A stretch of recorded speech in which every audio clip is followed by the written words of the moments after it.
Student आज हम 9th class chapter 3 logarithms को डिस्कस करने जा रहे हैं। तो स्टूडेंट आपको ये बताता चलूँ कि जो हमारा लॉगरिथम है इस चैप्टर में बहुत ही इम्पॉर्टेंट है। तो बेसिकली जो इस चैप्टर में जो एक्सरसाइज हैं वो 3 हैं, इससे रिलेटेड लॉगरिथम से रिलेटेड। तो हमने इस एक्सरसाइज में जो टोटली कंसेप्ट पढ़ना है वो लॉगरिथम्स के बारे में पढ़ना है। तो स्टूडेंट लॉगरिथम्स का थोड़ा आज इंट्रोडक्शन देखेंगे और इस तरह लॉगरिथम को नेक्स्ट लेक्चर में इंशाल्लाह साथ साथ हम पढ़ाते जाएंगे। जो इसके अंदर जो भी कंसेप्ट है हम साथ साथ देखते जाएंगे। तो इंट्रोडक्शन में ये बताता चलूँ कि लॉगरिथम्स में हमने जो डिस्कस करना है इसके रूल्स को, इसी तरह इसके लॉस को, इस तरह इसकी एप्लीकेशन को, इस तरह जो हमारे पास लॉग की टाइप्स हैं कि हमारे पास लॉग्स 2 टाइप्स का हो सकता है, कॉमन लॉगरिथम, इसी तरह नेचुरल लॉगरिथम। इसकी बेस को डिस्कस करना है कि हमारे पास इसकी बेस कौन कौन सी हो सकती है। तो स्टार्ट करते हैं। हमारा जो मेन टॉपिक है लॉगरिथम्स।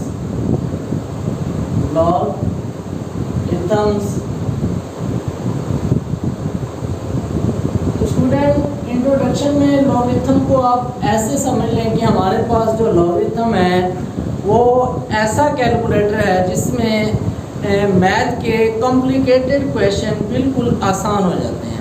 तो लॉगरिथम हमारे पास एक ऐसा कैलकुलेटर है जिसमें हम अपने मैथमेटिक्स के कॉम्प्लिकेटेड क्वेश्चन को बिल्कुल आसान बना लेते हैं। तो इसका आप अपने जहन में यही बना लें कि ये ऐसा फंक्शन है या ऐसा कैलकुलेटर है जो हमारे कॉम्प्लिकेटेड क्वेश्चन को बिल्कुल आसान बना देता है। तो स्टूडेंट जो लॉगरिथम्स का सबसे पहले कंसेप्ट दिया था वो मुस्लिम साइंटिस्ट था जिसका नेम था अल-ख्वारिज़मी।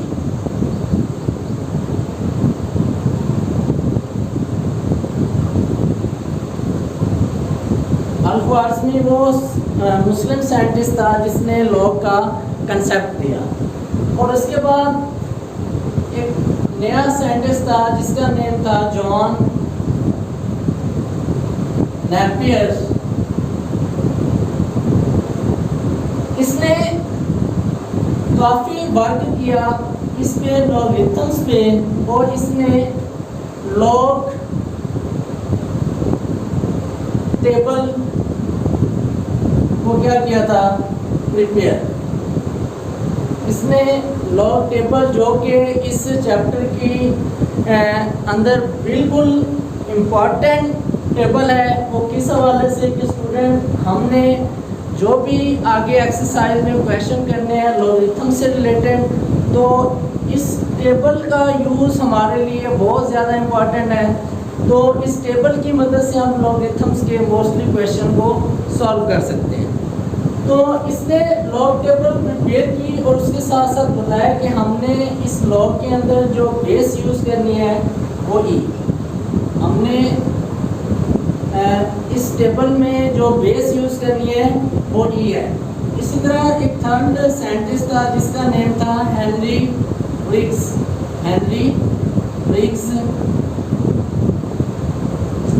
इसको भी जॉन नेपियर की कामों में काफ़ी यानी कि इंटरेस्टेड था कि इसको जॉन नेपियर के कामों में काफ़ी ज़्यादा दिलचस्पी थी।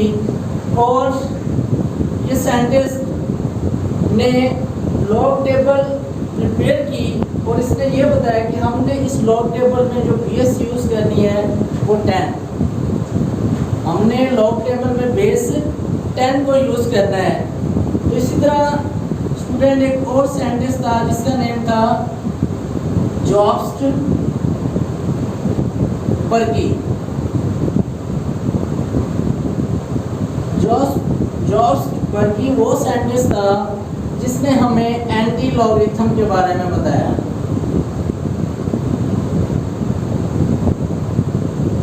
तो स्टूडेंट ये हमारे पास लॉगरिथम के साइंटिस्ट थे जिसने लॉगरिथम पे काम किया।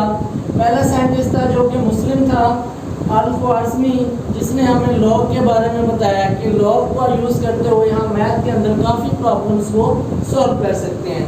जॉन नेपियर था जिसने लॉग टेबल प्रिपेयर की और इस तरह इसने बेस बताई हमने इस लॉग के अंदर की यूज़ करनी है। हेनरी ब्रिग्स था, इसने भी लॉग टेबल पे काफ़ी वर्क किया, काफ़ी इंटरेस्टेड था जॉन नेपियर के कामों में। इसने भी लॉग टेबल प्रिपेयर की, लेकिन इसने बताया कि हमने जो बेस यूज़ करनी है वो 10 यूज़ करनी है।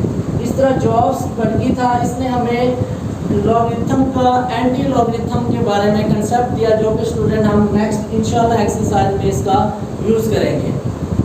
तो इससे जो नेक्स्ट स्टूडेंट टॉपिक है वो है हमारा scientific notation.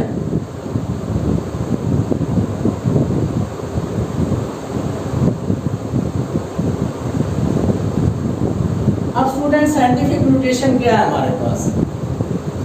Student scientific notation के अंदर हमने नंबर्स को 10 की पावर में लिखना होता है। तो स्टूडेंट साइंटिफिक नोटेशन की ज़रूरत क्यों पड़ी?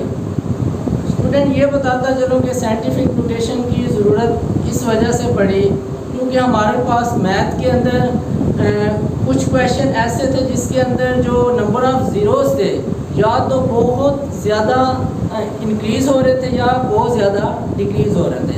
यानी कि हमारे क्वेश्चंस के अंदर कुछ क्वेश्चन इस तरह से आ जाते हैं कि हमारे पास उनकी ज़ीरोज़ को सॉल्व करना काफ़ी मुश्किल पड़ जाता है।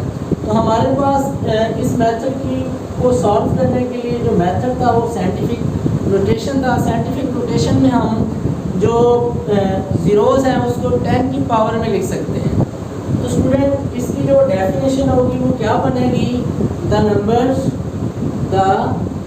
Numbers which can be written in the form of a multiply by 10 power n। ऐसा नंबर जिसको इस शक्ल में लिखा जा सके वो हमारे पास कौन सा होगा? साइंटिफिक नोटेशन होगा। लेकिन स्टूडेंट यहाँ पे इसके लिए कंडीशन है कि हमारे पास a is greater than equal to 1 and a is less than 10। कि हमने यहाँ पे जो a यूज़ करना है वो हमेशा ग्रेटर दैन 1 हो और लेस दैन 10 होना चाहिए। और यहाँ पे हमारे पास जो पावर n है, n इज़ इंटीजर। हमारे पास यहाँ पे n क्या है? इंटीजर है। और a क्या हमारे पास? Always greater than equal to 1 and less than 10। इसकी मैं एग्जांपल ऐसे दूंगा स्टूडेंट कि अगर मेरे पास 9 5 0 0 0 0 इस तरह का कोई क्वेश्चन है तो मैंने इसको साइंटिफिक नोटेशन में लिखना है। तो इस कंडीशन के मुताबिक a multiply by 10 power n, तो a is always greater then 1। इसका मतलब है कि हम इसको लिख सकते हैं 9.5 मल्टीप्लाई बाय 10 पावर 1 2 3 4 5। ये हमने साइंटिफिक नोटेशन में लिख दिया। इसके और भी बहुत सारे क्वेश्चन हैं जिसको हमने सॉल्व करना है। लेकिन मैं ये बता रहा हूँ कि हमने इस कंडीशन में कैसे लिखना है। a मल्टीप्लाई बाय 10 है, इसका मतलब क्या है? अब देखिए स्टूडेंट, a कंडीशन बता रही है always greater than equal to 1 and less than 10। देखिए स्टूडेंट, ये हमारे पास a है 9.5, 1 से ग्रेटर है या 1 के इक्वल होना चाहिए, लेकिन ये 1 से ग्रेटर है और लेस देन 10 है। इस तरह और भी जितने भी क्वेश्चन आपने साइंटिफिक नोटेशन में लिखने हैं उसके लिए ये मस्ट हो जाता है, नेसेसरी हो जाता है कि हमारे पास a हमेशा 10 से लेस देन होना चाहिए और 1 से ग्रेटर देन या उसके इक्वल होना चाहिए। अब स्टूडेंट कुछ पॉइंट हैं साइंटिफिक नोटेशन में लिखने के लिए, तो वो कौन से पॉइंट हैं? तो सबसे पहले स्टूडेंट आपको ये बताता चलो एक एग्जाम्पल के तौर पे। देखिए अगर मेरे पास 5 7 8 0 0 0 0 इस तरह का क्वेश्चन है, इसको अगर मैंने साइंटिफिक नोटेशन में लिखना है तो मैं किस तरह लिखूँगा? तो फर्स्ट जो स्टूडेंट हमारा जो कंसेप्ट है साइंटिफिक नोटेशन में कि हमने फर्स्ट नॉन ज़ीरो के बाद डेसिमल लगाना है। क्या करना है हमने? इस क्वेश्चन में जो फर्स्ट नॉन ज़ीरो होगा वो 5 है, उसके बाद हमने क्या लगाना है? डेसिमल। यहाँ पे हमने डेसिमल लगाना है। तो ये हमारा फर्स्ट हो गया कि फर्स्ट नॉन ज़ीरो के बाद हमने क्या लगाना है यहाँ पे? डेसिमल। और इसके बाद सेकंड में स्टूडेंट हमने ये करना है कि हमने 1 2 3 4 5 7 6, सॉरी 1 2 3 4 5 एंड 6। तो हमने मल्टीप्लाई करना है 10 पावर n से। अगर हम राइट टू लेफ्ट मूव कर रहे हैं, और इसी तरह इसका थर्ड पॉइंट ये है कि हम मल्टीप्लाई करेंगे 10 पावर -n से। अगर 0.000087 है लेट्स सपोज मेरे पास, इसका स्टूडेंट पहला पॉइंट क्या होगा? फर्स्ट पॉइंट ये होगा कि हमने डेसिमल अप्लाई करना है फर्स्ट नॉन जीरो के बाद। फर्स्ट नॉन जीरो हमारे पास क्या है? 8 के बाद हमने डेसिमल लगाना है। और उसके बाद अगर हम राइट से लेफ्ट की जाने मूव कर रहे हैं तो हमने मल्टीप्लाई करना होगा 10, सॉरी अगर हम लेफ्ट से राइट की जाने मूव कर रहे हैं तो हमने 10 पावर -n से मल्टीप्लाई करना होगा। स्टूडेंट अगर हम इसके लिए देखें तो हमारे पास 5.78 मल्टीप्लाई बाय 10 पावर 6। डेसिमल के बाद जितने भी नंबर होंगे उसकी क्या बन जाएंगे? Power 1 2 3 4 5 and 6। इस तरह अगर हम इसको देखें तो हमारे पास बनेगा = 8.7। फर्स्ट नॉन जीरो के बाद डेसिमल लगाना है और उसके बाद हमने मल्टीप्लाई करना है। अगर हम लेफ्ट टू राइट मूव कर रहे हैं तो 10 पावर -n से मुराद हमारे पास इंटीजर। तो हमारे पास कितने नंबर है? 1 2 3 4 5 n पावर -5।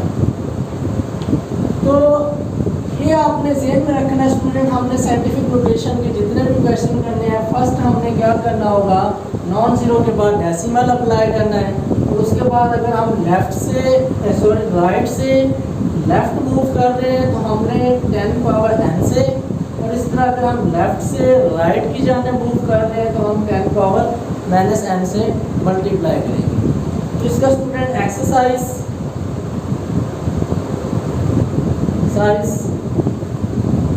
3.1 हमने क्वेश्चन को सॉल्व करना है साइंटिफिक नोटेशन के तहत या हमारे पास ऑर्डिनरी नोटेशन। तो स्टूडेंट साइंटिफिक नोटेशन में हमने बता दिया कि 3 स्टेप को लेके चलना है। इस तरह अगर ऑर्डिनरी नोटेशन में अगर आपने सॉल्व करना है तो इस जो स्टेप हमने किया इस स्टेप का जो रिवर्स प्रोसेस होगा वो हमारे पास ऑर्डिनरी नोटेशन, यानी कि इसका रेसिप्रोकल, इसका उल्टा जो प्रोसेस हम ये करते जा रहे हैं इसको हम अगर बैकवर्ड ले आए तो हमारे पास ऑर्डिनरी नोटेशन में हमारे पास वही वैल्यू आ जाएगी 5780000। अब हमारे पास एक्सरसाइज 3.1 का फर्स्ट क्वेश्चन है 5700। अब स्टूडेंट हमने इसको सॉल्व करना है साइंटिफिक नोटेशन के तहत।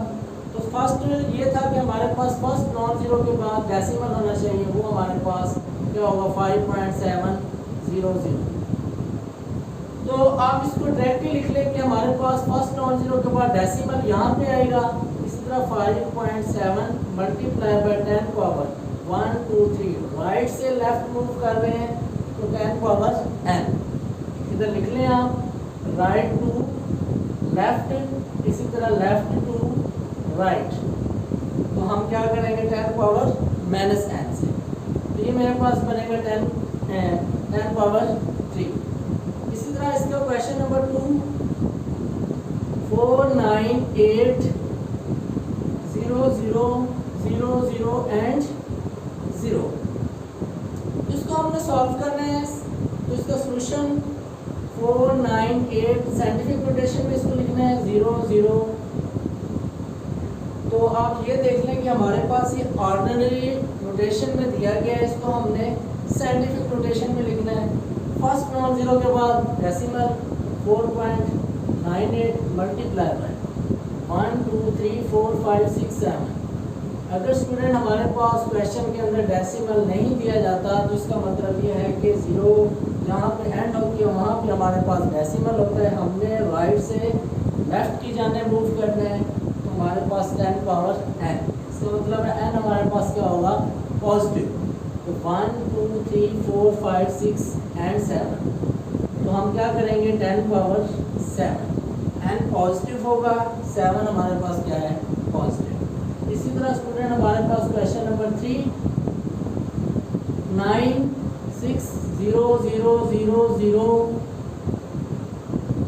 0 एंड 0। इसको हमने साइंटिफिक नोटेशन में लिखना है। फर्स्ट नॉन जीरो के बाद डेसिमल 9.6 1 2 3 4 5 6 7 मल्टीप्लाई बाय 10 पावर 7। इसी तरह इसका क्वेश्चन नंबर 4, उसमें हमें दिया है 4169 यहाँ पर उसने हमें डेसिमल दिया है।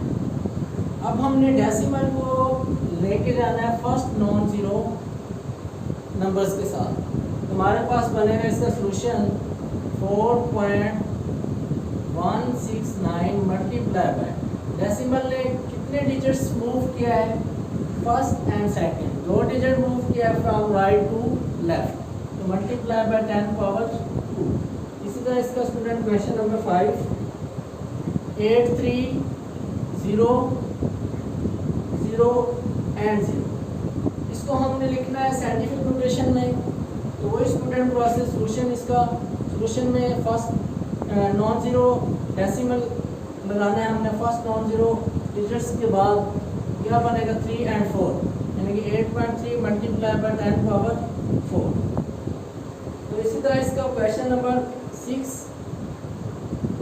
में वो 0.00643 इस तरह का उसने क्वेश्चन दिया है। तो हमने फर्स्ट नॉन जीरो डिजिट्स के साथ डेसिमल को लेके जाना है। तो हमारे पास बनेगा 6.43। अब आप देखें हम लेफ्ट टू राइट मूव कर रहे हैं, तो हम मल्टीप्लाई करेंगे 10 पावर 1 2 एंड 3 माइनस 3। जब हम लेफ्ट टू राइट मूव करेंगे एंड हमारे पास क्या होगा, नेगेटिव होगा। हमने नेगेटिव एन बना दिया। इसी तरह स्टूडेंट हमारे पास इससे नेक्स्ट क्वेश्चन है 0.0074।